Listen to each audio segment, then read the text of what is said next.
So, all right, let's talk about um,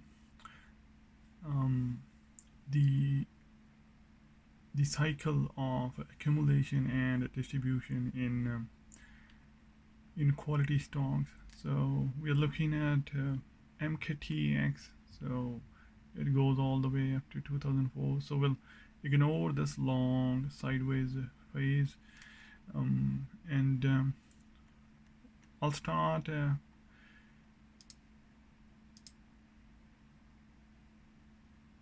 this base. So in 2018, it builds this from 18 to all the way up to um, February 19th. It breaks out from this long um, sideways consolidation. Looks like um, Kilroy bottom, and this ascending base here breaks out. This is something noticeable, that it first tried to break out and then it breaks out, goes up for a couple of weeks, third week comes back in three-quarter of all cases, as some successful speculators have said in the past, and my own observation as well. So it comes back to all the way to the top of this support line, or previously it was actually a supply line. So it comes to the top of it. One of the many things can happen here, so that is important to know about when a stock breaks out. When it breaks out here, so the one possibility is that it gaps up. That would be a breakaway gap when a stock breaks away from um, a consolidation of some time, right? And it explodes on the volume, so it holds that gap. So that is one of the possible. It never comes back to the supply line, and then it goes sideways for um, few days, and it holds and holds and holds. That period can be anywhere from 3 days all the way up to 3 weeks, or sometimes even longer in case of slow moving stocks with low volume. So it, number one, it can shoot straight up, gap up. Number two, go it can move quite a bit, 10%, sometimes even 20% all the way up, and then retrace 50 to anywhere between 40 to 60%, occasionally up to 80% of that move, and then start moving back up with volume. And the point here to note is that volume should remain light when it's pulling back, or just rather drifting back. So number three, the third possibility is that it comes all the way up to the top of that support line. Just either it touches it, or it comes within 5% of that zone, and then starts marching again. And the fourth possibility is, which is in that case you should probably get out, and once it sometimes it undercuts that line by 3%, in many cases, in 5% in some cases, and in some cases even up to 8%, but that's rare. So normally you can just set your stop 5% under that line. You need not to care for the 8, because if it's giving away all the gains and going that much backwards, you don't want to be in it. um, but one of the hardest and but still the wise thing to do is, if it comes back above that line a few days after the breakout, and there's a volume behind that move, you should get in again, set your stop again, and try to catch that move. So because this video is basically going to be about the distribution in stocks, so we'll the breakouts and the other stuff we can talk later on. So it breaks out, it starts moving from there, and then it's uh, it's a picture perfect. You see how it trends from March all the way up to September.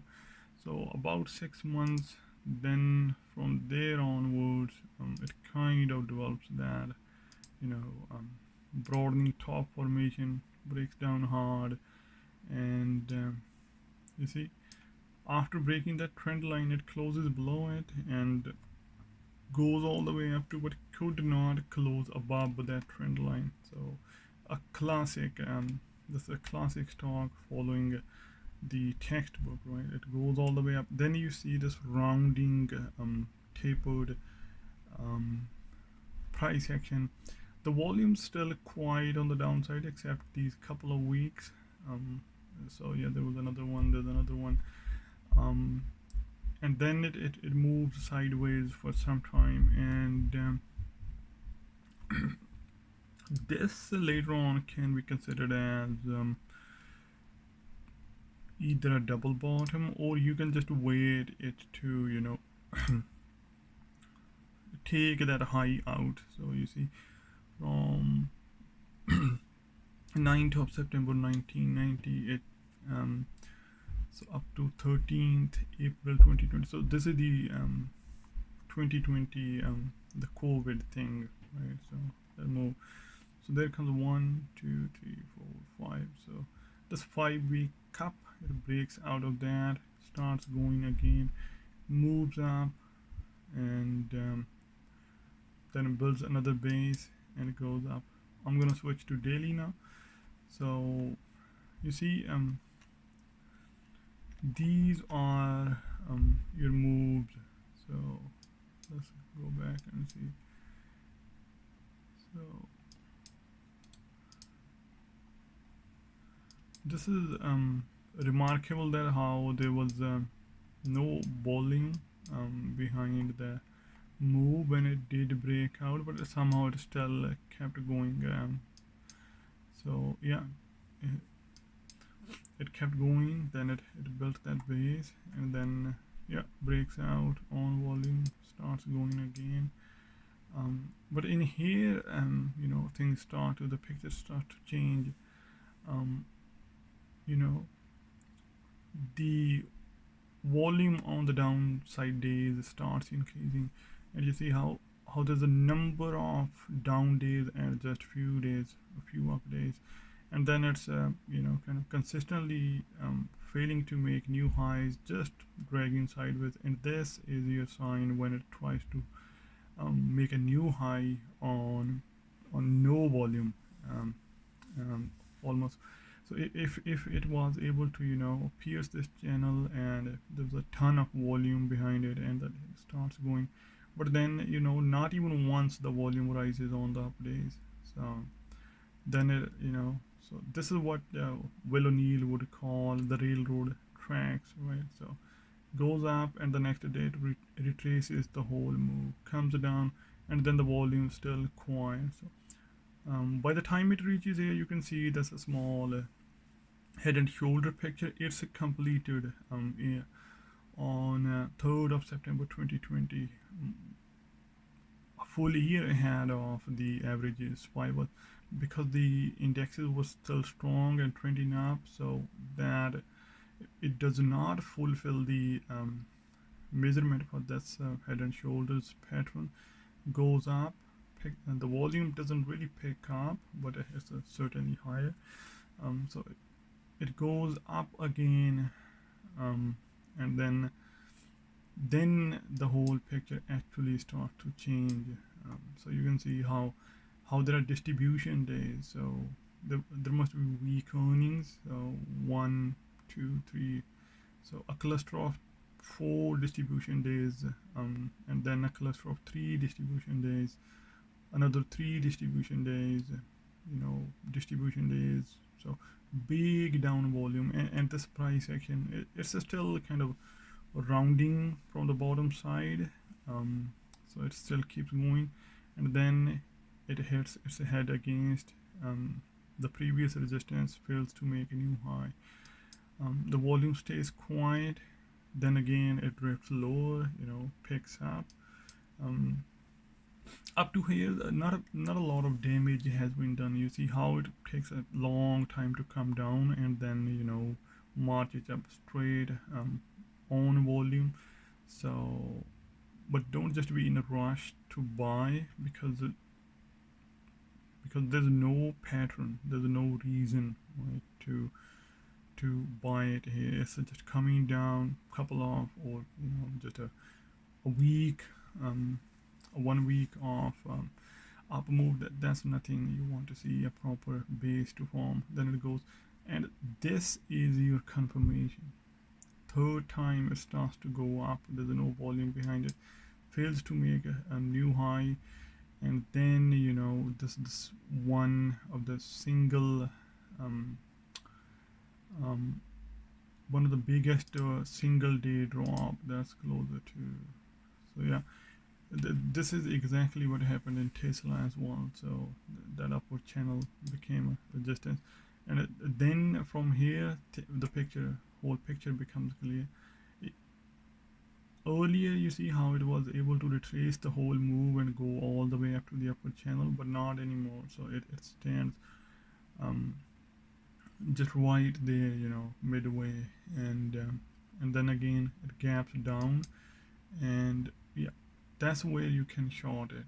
So because it gapped down, so this, yeah, the neckline is not clearly visible, but yeah, this gap down and then it comes down, or you can short it here, comes down.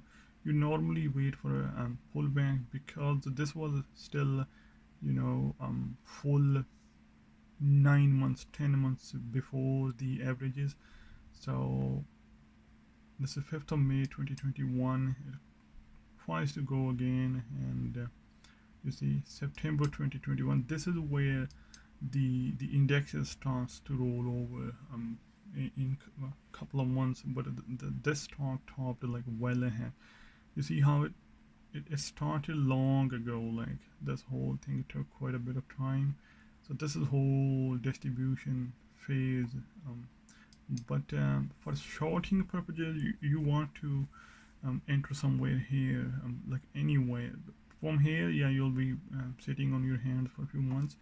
But from here, then starts drifting lower, and this is a very common pattern, in one of the most common patterns in bear markets, or distribution phase, when the price just wedges up, and imprint this properly in your mind.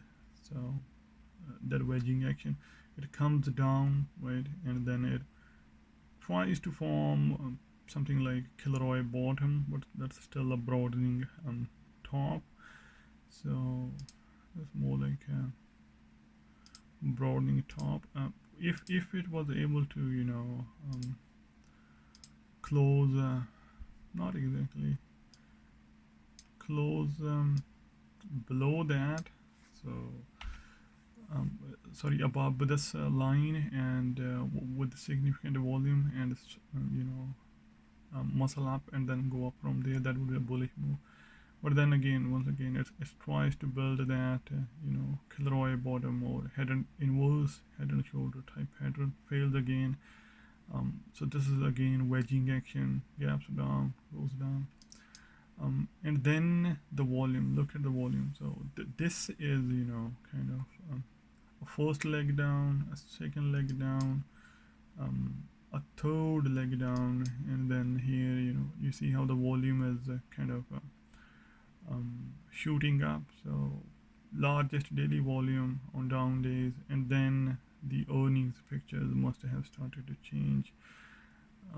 So yeah, so this is where somebody started accumulating the stock, and look at the volume, like how the volume is completely drying up, and you're seeing a larger volume on up days. So accumulation, this is the left shoulder, and then still there was still some buyers who finally threw in the towel around this head area. So on the right hand side of the head, you don't want to see heavy red volume. You either want to see this area to become totally quiet, like this one. You see how there's almost no volume, that's less than 50% of the daily volume traded, and all you see on this side is accumulation days here. So 4, 5, 6, again 5 days in a row, again, then again 3 days again, and then it tries to break out. No volume behind the move, finally breaks out on and just completes the whole move in a few days.